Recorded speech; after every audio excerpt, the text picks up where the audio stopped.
Au pavillon des fleurs, Luna est remontée contre Chloé. La raison?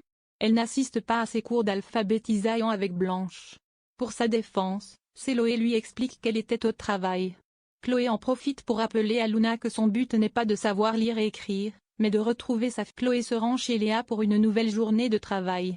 En discutant et vit ici la jeune femme, Léa découvre un livre dans le sac de cette dernière. Il s'agit d'un manuel pour apprendre à lire. Chloé fait croire qu'il s'agit du livre de sa fille, ce qui lui rappelle de douloureux souvenirs. Une fois sa journée terminée, Chloé se rend au pavillon des fleurs pour un cours de lecture avec Luna. Soudain, cette dernière reçoit un message lui annonçant que Chloé va pouvoir passer une après-midi entière avec sa fille. Chloé ne peut cacher Apolline, Zoé Laibi, est fière de son travail. La raison? Grâce à elle, le procureur va lancer une information judiciaire pour abus de confiance à l'encontre de Sébastien Varrois.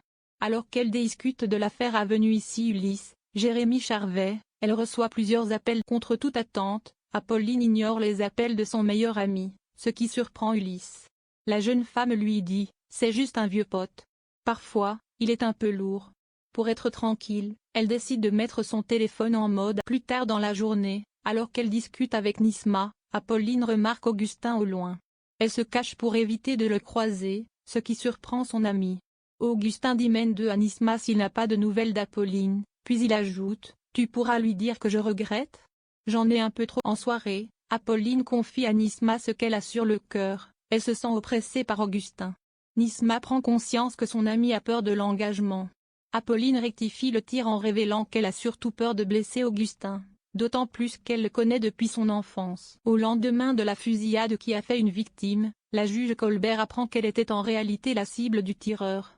Ariane, qui est en charge de cette affaire complexe, lui demande si elle pourrait avoir des ennemis, mais la juge Colbert ne se sent. Pendant ce temps, au commissariat, le procureur met la pression aux policiers, le coupable doit être retrouvé le plus rapidement possible.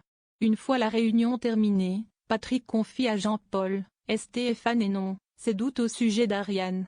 Il s'éreinte qu'en raison de son comportement envers Durieux, elle ne fasse flancher l'enquête. Inquiet, Patrick ajoute « Je ne peux pas me permettre d'avoir un agent qui se braque contre un procureur. Après l'IGPN, ce n'est pas possible, il faut qu'elle arrête. » Jean-Paul promet à Patrick d'en toucher un mot à Ariane. De retour à l'hôtel de police, Ariane est interpellée par Durieux.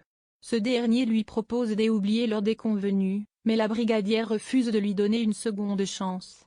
Le procureur la regarde droit dans les yeux et lui demande « Qu'est-ce qu'il y a, Ce dernier ajoute avec un air manipulateur « Toujours votre petit côté rebelle, vous savez que j'adore ça.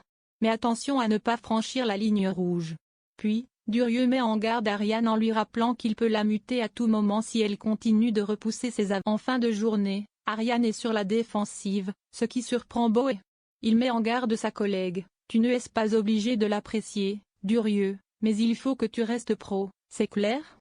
Ariane ignore les mots de Boé, puis quelques heures plus tard, Ariane se rend dans le bureau de la juge Colbert afin de lui déposer un dossier. Alors qu'elle s'apprête à frapper à la porte, elle entend la juge Colbert hurler sur une personne. Ariane ouvre aussitôt la porte, et découvre Durieux penché